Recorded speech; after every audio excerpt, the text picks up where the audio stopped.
DTR.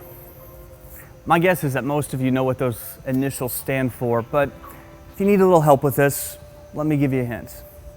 All right, if you're a young man and you're in a relationship with a young lady, then the initials DTR, they're probably enough to strike fear into your heart. Many young men dread what's known as the DTR talk. It makes them uncomfortable, so uncomfortable that they will only use the initials DTR. They won't actually say the words. Is this helping? You getting any closer? The objective for many young men is to postpone, to run away from, to put off the DTR talk for as long as possible. In fact, many of them are so afraid of the DTR, they will terminate a relationship when they sense the DTR talk is imminent. Now, do you know what DTR stands for? Here it is. Define the relationship. It is that official talk in a romantic relationship where you determine the level of commitment. You define where the relationship stands and you decide, is this thing going anywhere? Is it casual or is it committed? I remember, true story, I remember going on a date with this girl in high school. First date, we sit down for this meal and she tries to have the DTR talk with me. The DTR. On the first date, I got out of there PDQ. That's all I remember. I just ran away. But I'll give you this. There does come a point in a relationship where it's important to define where things are, to see if they've moved past infatuation and admiration and they're moving towards deeper devotion and commitment. Now here's the thing. How you feel about the DTR talk is determined by how committed you are to the relationship. If the relationship is one of convenience, and that's kind of the way you want to keep it. I mean, if it's just kind of this casual weekend thing, then you're going to feel pretty uncomfortable. You're going to feel pretty anxious going into the DTR talk. You don't want to define that relationship. You want things to stay the way they are. But listen, here's what I want to ask you to do.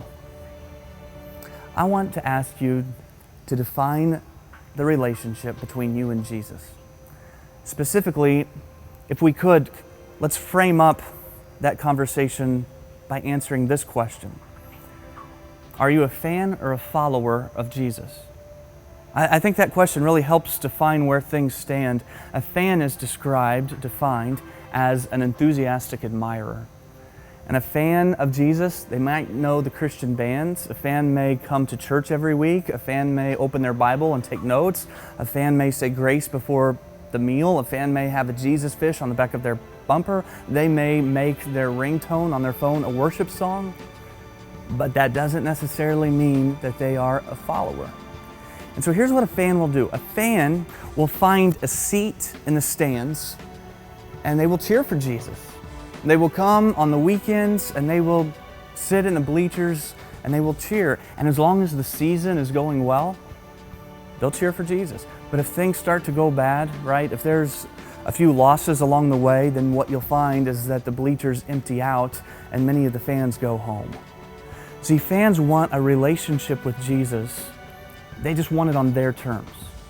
And so they want to follow Jesus close enough to get all the benefits, but not so close that it requires any sacrifice or commitment.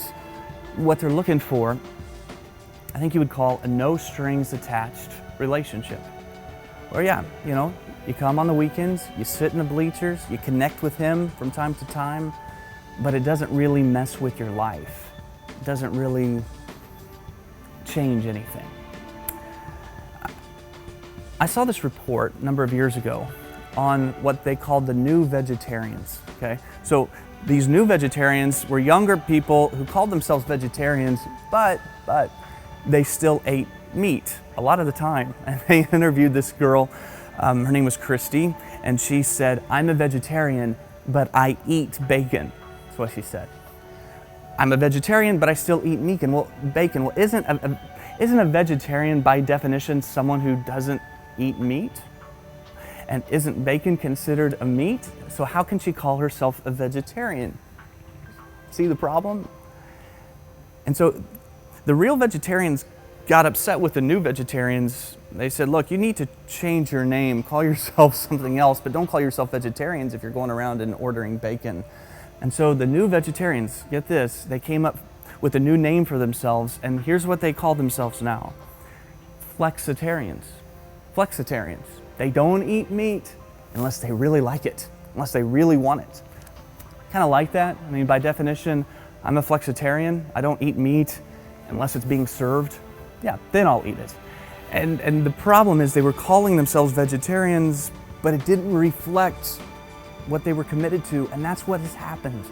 For many people, they call themselves followers of Christ. They call themselves Christians, but it doesn't really reflect their commitment to Christ. They're not actually trying to follow Jesus.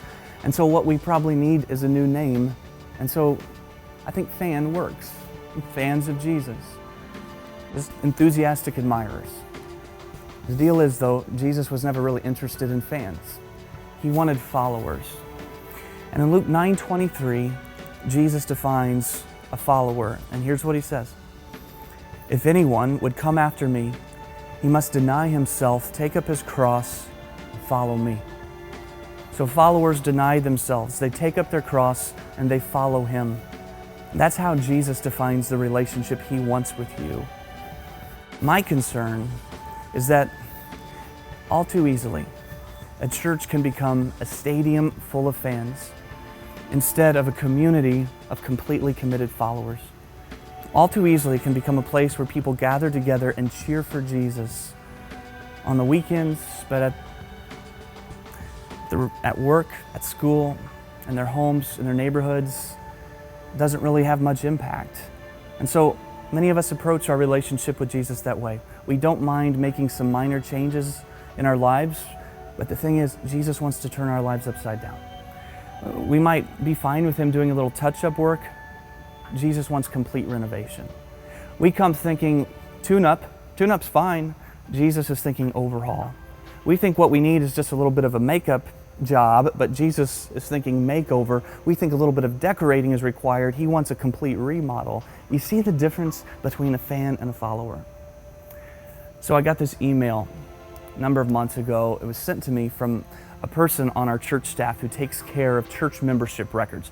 Her job is to just keep track of who are members and who are no longer members. Anyway, she gets this email from someone who was a member, and they said, I don't want to be a member of your church anymore. And the only reason they gave, the only thing they said is, I don't like Kyle's sermons. Well, that begs for some explanation, right? I wanted to know about this person. I checked the name and address to make sure, it wasn't my wife. That would have been a problem. That was clear there, and so I just picked up the phone and I called the person, didn't know him. And when he picked up the phone, I said, hey, this is Kyle Idleman. I understand you're leaving the church because you don't like my sermons. And it's caught him off guard. I mean, there was some awkward silence, and then he kind of started rambling, trying to explain what he meant. But somewhere in his lengthy explanation, he said something. And I wrote it down because what he said, I think in some ways just defines the relationship for him and for many others. And here's what he said. He said, whenever I listen to one of the sermons, I feel like you're trying to interfere with my life. You hear what he's saying? I'm fine coming to church. I'm fine sitting in the bleachers and being in the cheering section for Jesus. That's all well and good. But I don't want Jesus to interfere with my life. But when Jesus defines the relationship he wants with you, he invites you to get up out of your seat, to pick up a cross, and to follow him. It's not enough to just say, yeah, I'm all for Jesus. The idea is not just to repeat a prayer after a pastor or raise your hand and say, well, that's good, I'm in. I got my ticket. I'll take my seat in the stands. He's called us to something much deeper than that. The invitation is not to become a fan.